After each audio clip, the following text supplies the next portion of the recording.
Hey guys, Jake Carlson here, host of the Modern Leadership Podcast. Are you ready to focus on amplifying your leadership superpowers? Let's go!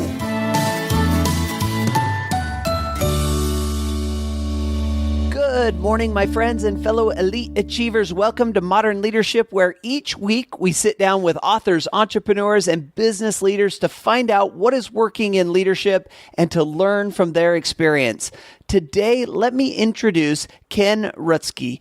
Ken is a B2B marketing consultant with over 30 years of industry experience, a renowned specialist in achieving and growing market leadership. He's advised a broad range of B2B companies, which include some of these that you've heard: Cisco, FireEye, Hecht Harrison, and such venture capital funded high growth startups as Jumio and Skyhigh Networks. He is the author of Launching to Leading: How B2B Market Leaders Create Flashmobs, Marshal Parades, and Ignite Movements. Ken, it's so great to have you on the show this week. How are you?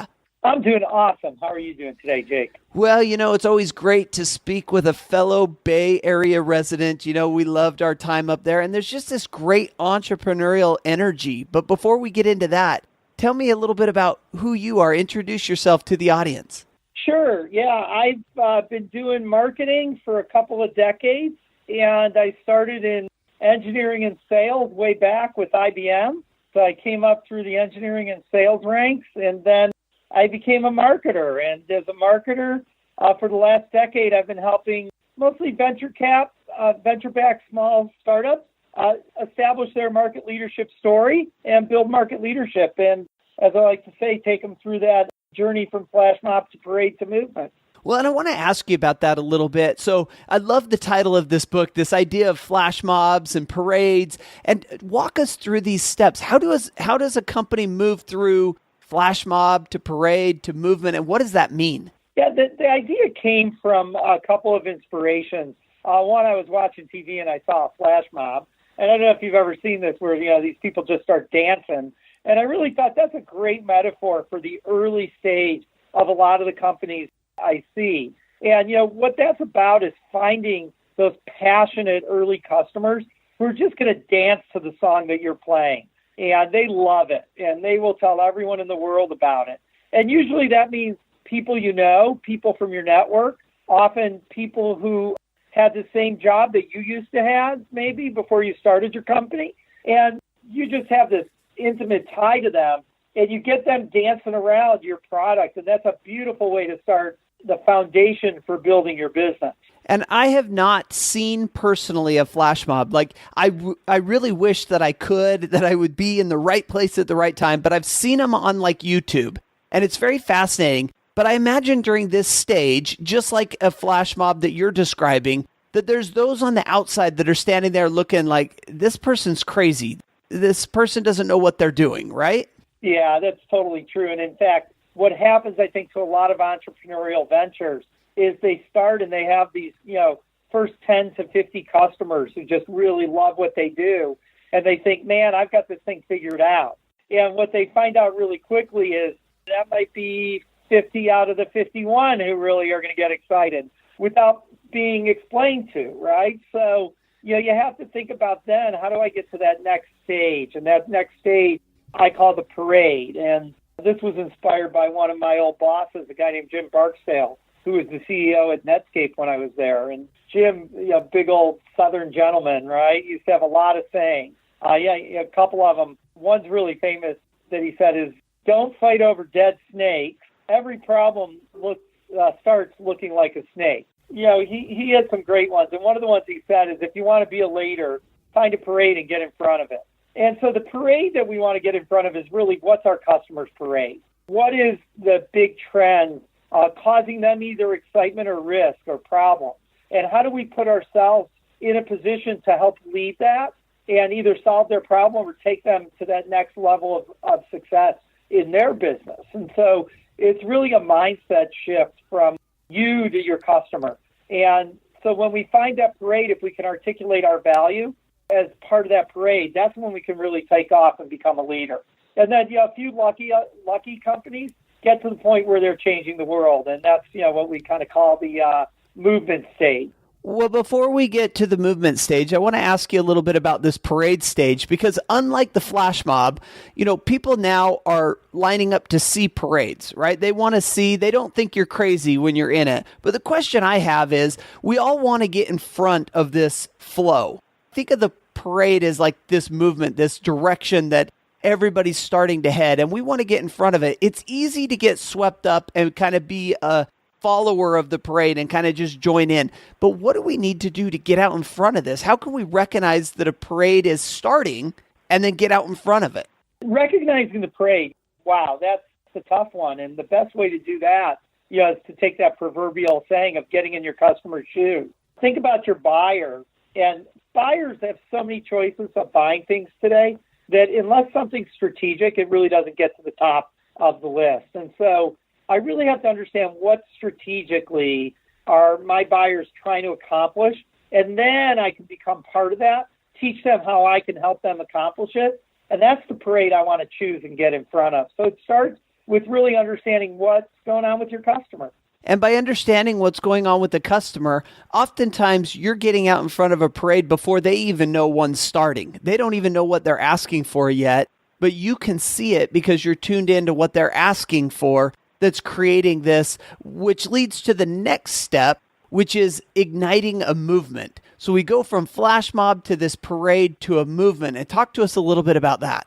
Yeah, the movement phase is kind of the place for a lucky few. And I say a lucky few in the sense that I may be a very successful company. I could grow to, hundreds of millions of dollars in revenue by clicking into a parade and the right parade.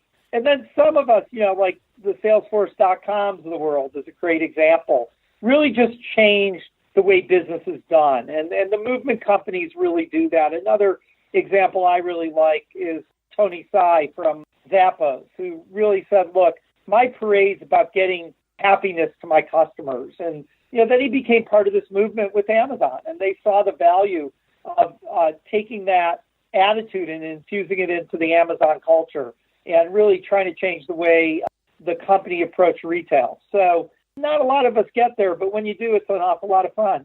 And your expertise, Ken, is in B2B marketing. But what we're talking about here really applies to B2B and B2C, right? I think it does, because we're talking about things like storytelling and attention and value. And those are things that matter not just to businesses, but to consumers also. There are some differences in how you execute. You usually get a lot less time with a consumer than you do with a business buyer, but business buyers are becoming more and more consumer-like every day. Yeah, and I think this is fascinating. So the reason that you have more time with a B2B client than a B2C is because B2C, they have so much competition, there's so much noise, there's so much availability out there of alternatives. But what we're seeing now, and what you talk about in your book, is that B2B is starting to become more like that. Very competitive, a lot of different options, and a lot of noise, right? Oh, yeah, so much noise. In fact, you take one functional area, like the chief marketing officer at a B2B, if you're targeting a B2B company, that chief marketing officer is probably getting pounded by literally hundreds of messages from vendors who want to sell them some kind of marketing technology. In fact, you can find some landscapes out on the internet where you can find over 5,000 marketing technology vendors that a chief marketing officer could buy. So if I'm one of those 5,000, I'm not just competing with the other 100 that do what I do, but I'm competing for budget with the other 5,000. And that makes that really, really tough to break through and win. And if we go back to your example of the parade, if we're just joining the parade, if we're just trying to be one of the marketers, one of the 5,000 out there, or you could really be in any business, any industry, if you're just trying to do what everybody else is doing, you're going to be just an also-ran. You're going to be just one of a handful of groups or companies that are trying to do the exact same thing. And this applies whether you're a small startup, whether you're a mom and pop shop. But what you have to realize is that you need to do something different. In order to lead the parade, you've got to be somebody that people want to follow. And so, Ken, one of the chapters in this book, Launching to Leading, is this idea of this 5-step plan to uncork market leadership. If we want to be leaders, if we want to get out in front of the parade and hopefully someday ignite a movement, we got to start with this 5-step plan. And so walk us through a little bit these steps, and I'll interrupt you and we'll talk about each one as we go. Yeah, let's talk about step one, which is really shifting your mindset. I have 4 kids, and as Garrison Keillor would say, they're all slightly above average, right? And if you were sitting next to me on the airplane, from Phoenix to the Bay Area, and I took out my iPhone and I started showing you the 600 pictures I have of my 4 kids, by the third one, you're ready to be done, right? Yeah. Maybe the 4th. And we tend to do that with our products. We want to talk about our products. And as sellers and marketers of business-to-business products and services, we love our babies just as much as we love our kids. But the problem is our customers are not the parents, right? So we've got to shift our mindset away from what our product does to our customer's perspective and getting into their mindset, understanding them and teaching them something before we try to sell them something. I love that you start with shifting mindset, because on this podcast, Ken, we talk a lot about mindset. You got to get what's between your ears right before your business, before everything that you're doing can really flourish. But this idea of understanding that your clients, the people that you're selling to, your customers, aren't looking at the same features that you're trying to sell them. What they're looking at is the benefits. How's this going to impact my life? How is my day or my month or my year, how is my life going to be better because of your product? Not how many cup holders does it have, but how is my life going to be better because I can drive around with a cup and a holder? Yeah, it's all about thrilling the customer. It's really about the reason you're in business is to help and service customers. And if you have that mindset, you have no other choice than to understand your customer really well. Perfect. All right. Step 1, mindset. Step 2, what are we looking at?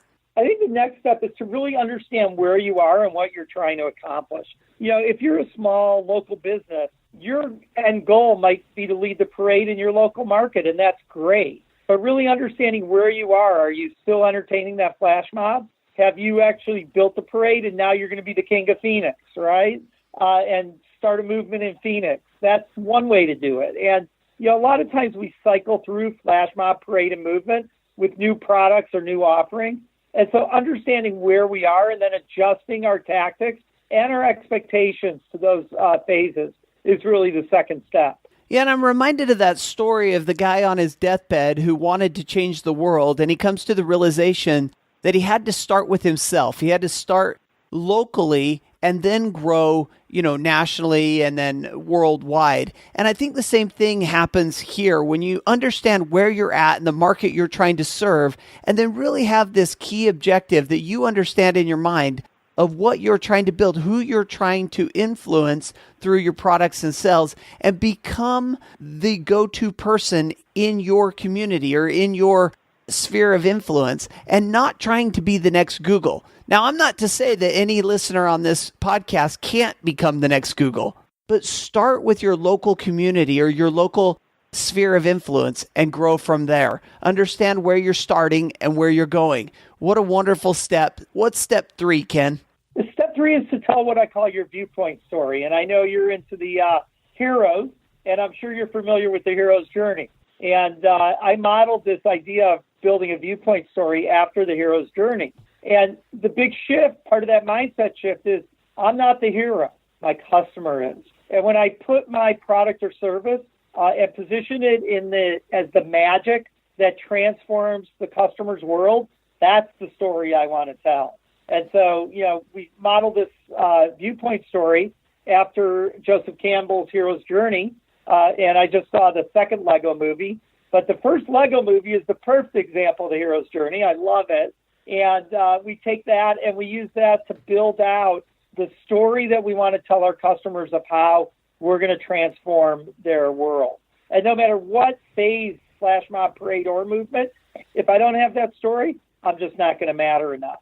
Yeah, and a couple episodes back, we had some storytellers on the podcast, some gentlemen who wrote a book about how to be a storyteller. And it's so important. It's such an integral part of marketing is our ability to tell stories, to connect through the story. You've often heard it said that people don't remember what you said. They remember how you made them feel. Well, the hero's journey or the hero's story, as you talk about it, Ken, is really about helping your clients and your customers feel a part of this journey, to understand it, to recognize it. And when they see you as this unattainable giant that has no, the hero's journey starts out with the hero going through a little bit of challenge. I mean, they're growing, they're developing, and they're becoming the hero. They don't start out as the hero. And I think that's where we have to start in our marketing message is storytelling, but also understanding that we can grow with our customers. They can evolve and develop with us as our story develops. Is that what we're talking about?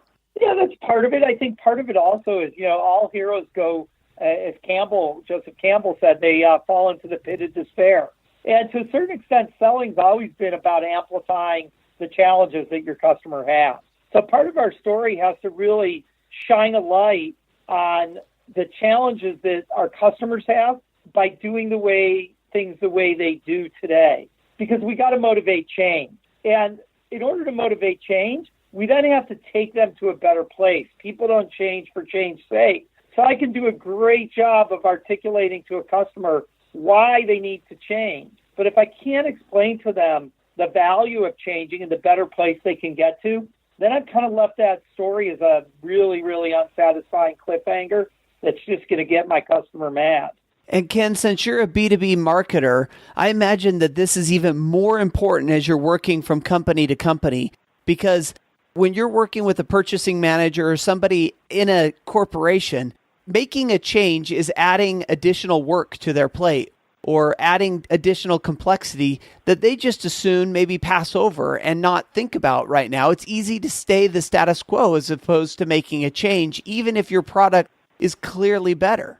Yeah, the status quo is always my biggest enemy in B2B because I've got buying groups. I might have 5 or 6 people. That purchasing manager is one of them, and typically they're really a gate as opposed to a decision maker. And if I haven't gotten that business owner or that functional owner inspired to transform his business, he won't go through the pain of having to push the deal through the organization. So critical to really paint the picture of the transformed world that I can take someone to. All right. And this takes us to step number 4. Step number 4 is about value. We're asking our buyers, whether it's B2B or B2C, to trade their 2 most precious commodities, their money and, more importantly, their time, in order to get our product or service and the value that it can deliver. So I've got to get crystal clear on the values that I can deliver and why I can do that better than my competition, or, as you pointed out, the status quo. Now, the funny thing is, value is totally in the eye of the buyer, right? And if you do a good job of that first step, which is shifting your mindset to the buyer, you're going to do a much better job of articulating that value. And when you do that, even if you don't worry about competition, because so few people do that well, you're going to win more deals than you lose. Yeah, and I think this step really needs to be unpacked some more. I'm going to recommend that our listeners go out and pick up a copy of your book and really read up on this and really understand what you just said, Ken, because I think it's a game changer out there. People aren't buying your product. They're buying the value, and the value's in their eyes. I mean, one person may look at your product that you're selling at $1,000 and say, this is the best deal out there. I can't wait to just snatch it up. While as somebody else may see the exact same thing, look at the value as being much less and say $1,000, I wouldn't pay $1,000 for that. Value is in the eye of the consumer. Yeah, the example I like to use is if you're selling a piece of factory equipment that makes manufacturing 30% more efficient, well, that's really great if you're selling that to an industry that is at capacity and needs to produce more. But if you're selling that to an industry that overall is at excess capacity, nobody cares. So the value goes to zero for that second set of customers. Yeah, or said another way, if you're trying to sell water to a drowning person, they don't have a need. Their value impression of it is much lower than maybe somebody who's crawling through the desert of Phoenix out here. a much better metaphor, I think. All right, that takes us to our fifth step. How do we uncork leadership? You know what we have to do? We have to move to Missouri. We have to go to the show me state. We have to become showers, not tellers. We have to take that value that we've articulated and demonstrate it to the buyer early and often. There's a great story in the book about this. I want to say it was a German dog food company, and they created a billboard where you sent a little text or checked in at the billboard, and it actually dispensed the dog food right there to the owner so the dog could try it right there. So rather than describing how good it is, the owner saw their dog eat it up. And so we've got to show value early and often in our selling efforts and our marketing efforts. In fact, what I recommend is to look at how much value you show in your marketing, and you increase that by 10x. You know, as you were talking about this, I was thinking that over the last 60, 70 years through television and radio, through billboards, through all that's been kind of drummed at us, which has all been telling. And I feel like we as a consumer base now, whether we're on the B2B side or B2C, we are a little bit hesitant to naturally trust somebody and what they're saying. We feel like we're either being sold, being sold a bill of goods, or we don't quite believe that the impact is going to be what they say it's going to be. And I love this idea of seeing it. You know, as we've gone over the last 10 years, companies, especially online, have gone more to this producing content, basically sharing free information out there to help build this know, like, and trust factor with our audience, so that as we then go on to sell things to the audience, they've already got that internal know, like, and trust. Well, the know function is what you're talking about. When you display value, when you show it, people are more apt to trust you when it comes to buying or proceeding with your service. Yeah, absolutely. And there's really two things that combine here.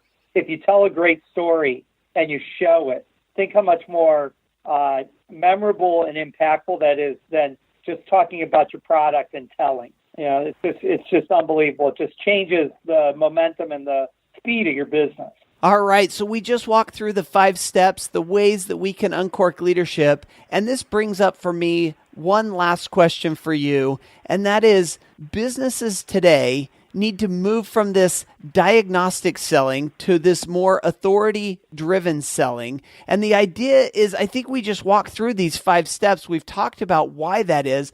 But as a last word, Ken, why do we need to move as businesses from diagnostic selling to authority-driven selling?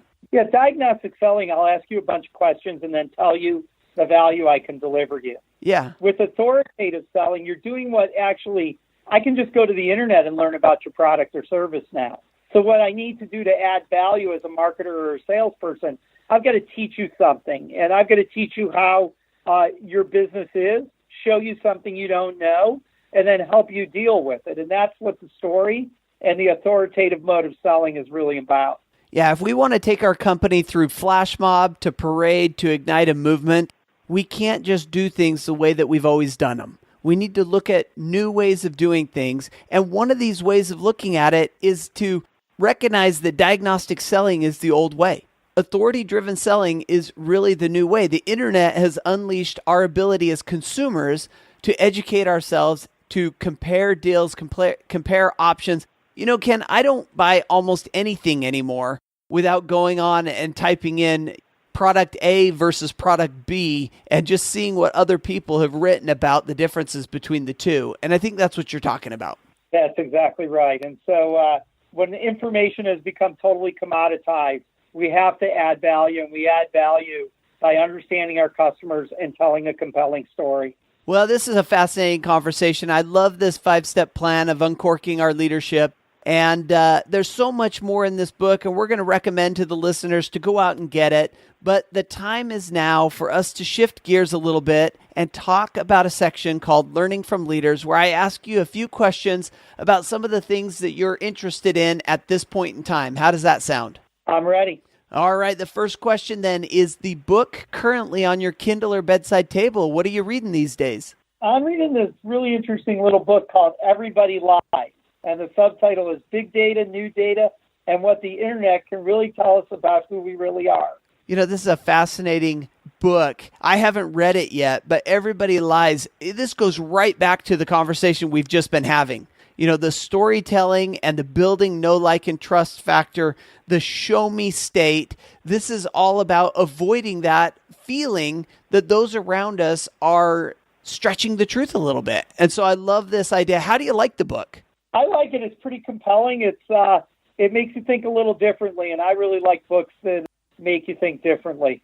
Yeah, absolutely. All right, our second question then is, what is your leadership superpower? Well, you know I'm going to sound a little repetitive here, but I got to say it's storytelling and the viewpoint story in the book. I think this framework of the hero's journey and using it can transform not just your company, but your own personal story. And so telling the story is what I help my clients with, and I think it is my leadership superpower. And a superpower that you've cultivated over the last 30 years of working in marketing. So that's a tremendous superpower. Sure appreciate you sharing it. Our next question is your motivational philosophy quote or mantra, something that you live by. Well, I'm going to stick with business as opposed to personal here, if that's okay. Yeah. And I'm going to stick with my old mentor and CEO, Jim Barksdale. Another one of the things he said is, in the battle between the bear and the alligator, the winner's determined by the terrain. And that's, owning the terrain is what marketing's all about. And I don't think there's anything that needs to be added to that. What a tremendous quote. Thank you for sharing it. What a great one. Our final question then is the book that you most often gift to friends, family, or colleagues. Yeah, this is one that probably a lot of your listeners have heard of, but I just find it entertaining, interesting. I often do events, and I always give my speakers a gift, and the gift is always a book. And the book I've been using I try to make it more of a coffee top book. And the one I've been giving lately is Atlas Obscura. I just love, that you can go through the world still today and find these unique, amazing, interesting, quirky places to visit. Well, I'm going to have to get a copy of that for my coffee table. I don't think I've seen it. So sounds like a great recommendation. Great online website. And if you've got a young kid under, say, 12 or 13, they've got a kid's version, which is pretty awesome too. Well, I have 3 kids under 13, so I think that's a good recommendation. We're on it. All right. All right, Ken, before we let you go, how can we pick up a copy of your book, and tell us, how can we connect more with you? Yeah, you can do both on my website. It's simply Ken Rutsky, RUTSKY.com. And you can buy the book anywhere you buy your books, including the audio version just came out last week. So it's available on Audible, other places, Amazon, wherever you might buy your books from. And I'm a big consumer of audio. I love Audible. So we will link all of that up on the show notes for this episode.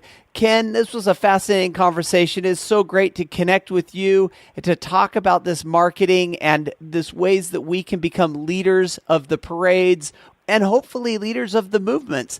Thank you for being this week's guest expert. It was great being here. Thanks, Jake.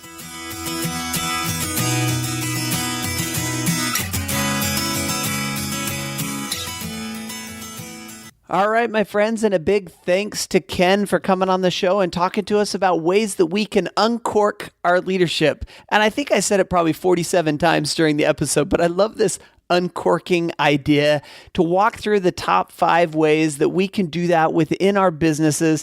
I know that he's a B2B marketer, but literally every single thing we talked about can be B2B, can be B2C. Just great stuff. And of course, all of it can be found on the show notes for this episode, which are found at jakeacarlson.com/ML117 for episode 117. And until next week, I want to wish you the very best of days, an even better life, and always remember, everything is figure-outable.